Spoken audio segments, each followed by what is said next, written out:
Hey there, Ruthhaven Grounds family. Let me tell you about the day I finally stopped fighting my clay soil and started working with it instead. I'd spent 3 springs breaking my back, my shovel, and nearly my spirit trying to turn my backyard's brick-like clay into something resembling garden soil. Sound familiar? If you're reading this with dirt under your fingernails and frustration in your heart, I've got news that's going to change everything for you. I discovered an old Amish farming technique that transformed my impossible clay into rich, crumbly black gold in just one growing season. No expensive amendments, no rototilling until your arms fall off, and absolutely no more cursing at the sky wondering why you didn't just buy vegetables at the farmer's market. This method works with nature instead of against it, and I'm going to walk you through exactly how to do it yourself. I know what you're thinking because I thought it too. Clay soil is the enemy. It's too heavy, drains poorly, turns into concrete when dry and becomes sticky soup when wet. But here's what the Amish farmers have known for generations that most modern gardeners miss completely. Clay soil is packed with nutrients.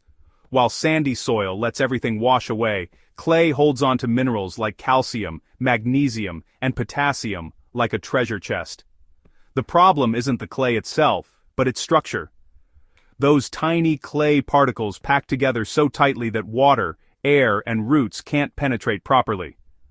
Once you understand this, you realize you don't need to remove the clay or replace it.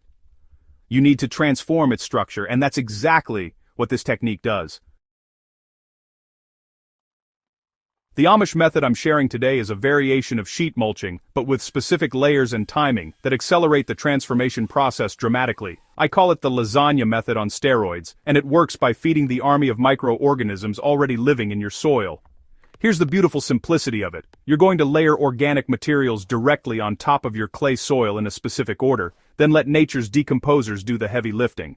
The microbes, worms, and fungi break down these materials, creating humus that binds clay particles into larger aggregates.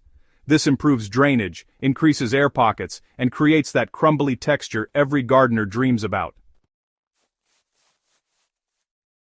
Begin in early fall if possible, though late summer works too. You want to give this process time to work over winter, when microbial activity is still happening but you're not desperately needing to plant anything. Don't remove the existing vegetation or dig up the clay. This is crucial. Every time you dig clay, you're destroying the structure you're trying to create.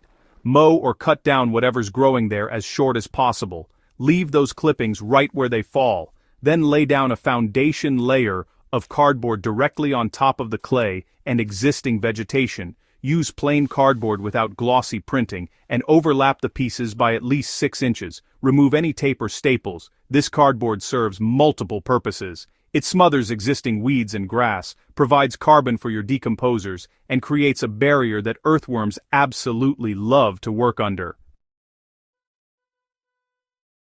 Water this cardboard layer thoroughly until it's completely saturated. I mean, really drench it. This kickstarts the decomposition process and signals to soil life that dinner is served. Now comes the layering that makes this method so effective. Think of it as feeding different courses to different workers in your soil ecosystem. You're alternating between nitrogen-rich green materials and carbon-rich brown materials, creating the perfect conditions for rapid decomposition. Start with a 2 to 3 inch layer of nitrogen-rich material directly on top of your wet cardboard. Fresh grass clippings work wonderfully, as do vegetable scraps from your kitchen, coffee grounds, or fresh manure, if you can get it from local farms. Many Amish families use horse or chicken manure, and it's incredibly effective. This green layer is like rocket fuel for microbial activity. Next, add a 4 to 6 inch layer of carbon-rich brown materials. Shredded leaves are absolute gold for this layer, and fall is the perfect time because they're everywhere. Straw also works beautifully, though make sure it's straw and not hay, which contains seeds that will sprout. Wood chips can be used, but choose smaller, aged chips rather than fresh chunks. The Amish often use spoiled hay or old bedding from livestock, which combines both elements perfectly. Water this layer thoroughly, then repeat the sequence one more time. Another layer of greens, another layer of browns. You want to end up with a total depth of about 12 to 18 inches. Yes, it seems like a lot, but this pile will compress significantly as decomposition happens. So, to finish things off, you'll want to top everything with a final 3 to 4 inch layer of finished compost or aged manure if you have it on hand. This acts kind of like an insulation blanket, and it introduces even more beneficial microorganisms to really speed things up. Now, if you don't have compost just yet, don't worry about it. You can just use another layer of straw or leaves instead. Next, you'll want to water the entire lasagna thoroughly one last time. The goal is to get it moist all the way through but not totally waterlogged. During those dry spells over fall and winter, it's a good idea to water occasionally just enough to keep the pile damp. Moisture is, honestly, essential for decomposition to keep going strong. Here's where the magic happens, and honestly, it's more dramatic than I expected the first time I tried this. Within about 2 to 3 weeks, you'll see the pile start to shrink as decomposition really gets going. That 18-inch pile might be down to 10 inches, or even less. And, honestly, this is exactly what you want to see. By early spring, you'll notice that most of the cardboard has broken down completely. When you gently pull back those top layers, you'll discover something pretty remarkable. The hard clay underneath has turned into a dark, crumbly layer that's just teeming with earthworms. Those worms are busy making channels through the clay, which improves drainage and aeration, and they're leaving behind nutrient-rich castings as they go.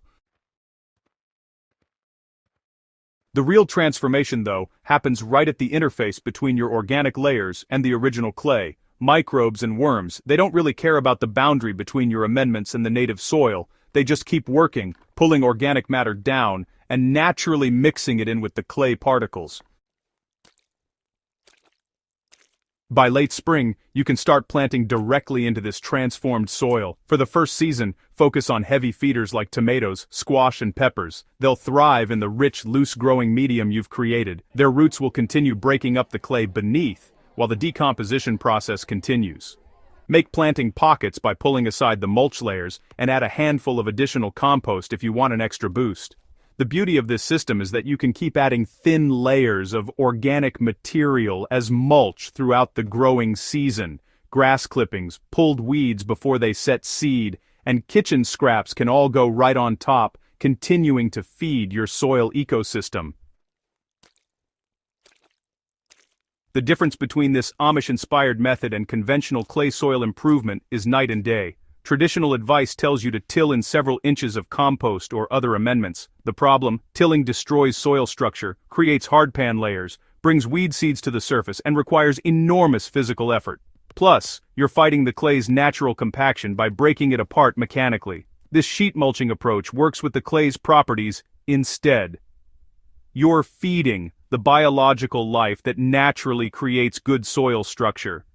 It's less work up front, and dramatically less maintenance long term.